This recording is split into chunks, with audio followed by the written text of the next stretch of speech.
반갑습니다. 케빈입니다. 3월 21일 테크투데이 시작합니다. 오늘 테크투데이에서는 몇 주 전 이어서 이번 3월 말에 발표가 될 것으로 보이는 아이패드 라인업에 관한 내용 전해드리도록 할 텐데, 그 전에 먼저 이전에 전해드렸던 내용으로 시작을 해보도록 하겠습니다.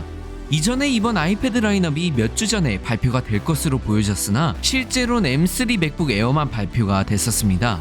여기에 더해 추가적으로 IT 매체 맥루머스를 통해 이번 3월 26일, 27일 정도의 새로운 아이패드 라인업이 발표가 될 것으로 보여진다고 언급이 되었습니다.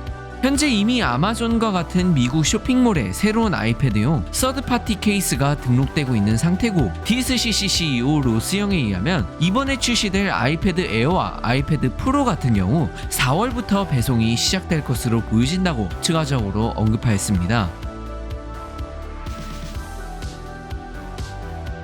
그리고 이번 아이패드 에어와 프로에 관한 일부 사항들이 추가적으로 언급이 되었는데, 먼저 이번 아이패드 에어 같은 경우 이전에 언급되던 대로 11인치와 12.9인치로 출시가 되며, 엑스유저 시림프 애플 프로에 의하면 11인치 모델 기준으로 전작 대비 크게 바뀐 외형은 없었다고 하며, 대신 전면 카메라가 세로 부분에 탑재되지 않고 이번 아이패드 일반형 모델처럼 가로형 카메라가 탑재되었다고 합니다. 색상 같은 경우 기존 아이패드 에어 5세대에서 나왔던 5가지 색상에서 블루와 핑크를 제외시키고 출시가 될 것으로 보여진다고 합니다. 따라서 기존 스페이스 그레이, 스타라이트, 퍼플 색상만 출시가 되지 않을까 생각되며, 추가적인 색상이 나오는지에 대해서는 이번 발표를 통해 확인해 볼 필요가 있어 보입니다. 그리고 아이패드 프로 같은 경우 이전에 말씀드렸다시피 올레드 패널이 탑재가 되고, 이로 인해 베젤이 얇아지고 두께도 얇아지는 대신 가격이 기존보다 대폭 상승할 것으로 보여지는데, 추가적으로 웨이보를 통해 언급된 내용에 의하면 이번 아이패드 프로 같은 경우 무광 재질로 되어 있는 디스플레이 옵션을 선택할 수 있다고 합니다.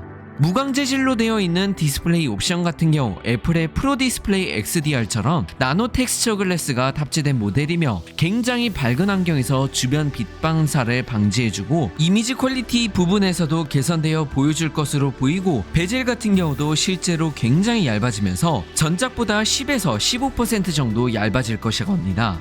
다만 여기서 언급된 부분은 아이패드 에어와 아이패드 프로만 해당이 되는데, 이번에 아이패드 미니가 새롭게 나오는지에 대해서는 계속해서 확인해 볼 필요가 있어 보이며, 아이패드 에어 같은 경우 M2 칩셋 또는 M3 칩셋을 탑재하여 출시가 될 것으로 보여집니다. 차후에 출시될 제품에 관한 더 많은 정보나 이전 제품들에 대한 다양한 팁, 리뷰 확인 및 이벤트 참여에 관심이 있으시다면 구독 부탁드리며, 오늘 테크투데이 소식은 여기까지 전해드리도록 하겠습니다.